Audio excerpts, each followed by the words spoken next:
अस्सलाम वालेकुम नाजरीन। आप देख रहे हैं मलकियत, जहां हर एपिसोड के साथ राज मजीद गहरे और रिश्ते मजीद पेचीदा होते जा रहे हैं।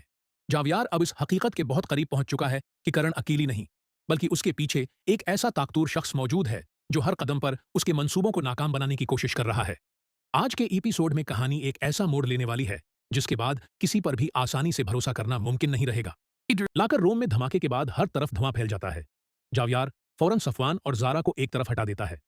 उसी दौरान एक नामालूम शख्स धुएं का फायदा उठाते हुए जावियार के हाथ से डायरी छीनने की कोशिश करता है, मगर जावियार पूरी ताकत से उसका मुकाबला करता है। दोनों के दरमियान जबरदस्त हाथापाई शुरू हो जाती है।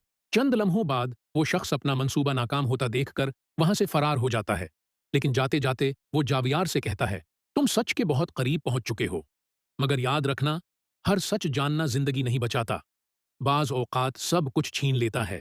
ये अल्फाज जावियार के जहन में गूंजने लगते हैं। घर वापस पहुंचकर जावियार, सफवान और जारा डायरी का बगूर जायजा लेते हैं।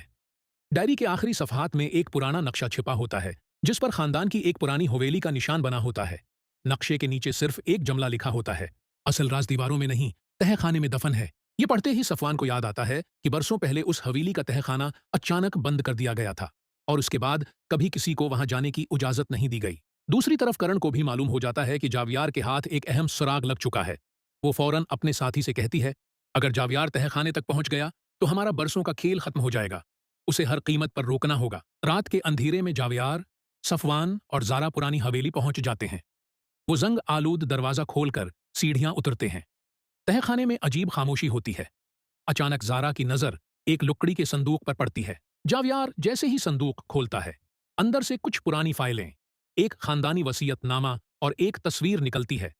तस्वीर देखते ही तीनों के चेहरों का रंग उड़ जाता है, क्योंकि उस तस्वीर में कर्ण एक ऐसे शख्स के साथ खड़ी होती है जिसका नाम कभी खानदान में लिया ही नहीं गया था। इसी लम्हे तह खाने का दरवाजा जोर से बंद हो जाता है और बाहर से किसी के कफल लगाने की आवाज आती है। जावियार को फौरन एहसास हो जाता है कि इस बार वो सच के करीब तो पहुंच गए हैं, मगर शायद दुश्मन ने उन्हें हमेशा के लिए उसी तहखाने में कैद करने का मंसूबा बना लिया है। तहखाने का दरवाजा बाहर से बंद होते ही जावियार पूरी ताकत से दरवाजा खोलने की कोशिश करता है, मगर दरवाजा हिलता तक नहीं। जारा खौफजदा होकर कहती है, अब हम यहां से कैसे निकलेंगे? जबकि सफवान फौरन पूरे तहखाने का जायजा लेने लगता है। अचानक जावियार की नजर संदूक में रखी एक और पुरानी चाबी पर पड़ती है। उसके साथ एक छोटी सी पर्ची भी होती है, जिस पर लिखा होता है, अगर सच तक पहुंचना चाहते हो तो दीवार के पीछे छपा रास्ता तलाश करो। ये पढ़ते ही तीनों दीवारों को गौर से देखना शुरू कर देते हैं। कुछ देर बाद सफवान एक दीवार पर हाथ मारता है तो अंदर से खोखली आवाज आती है। जावियार और सफवान मिलकर जोर लगाते हैं तो दीवार का एक हिस्सा खसक जाता है और एक खफिया सुरंग सामने आ जाती है।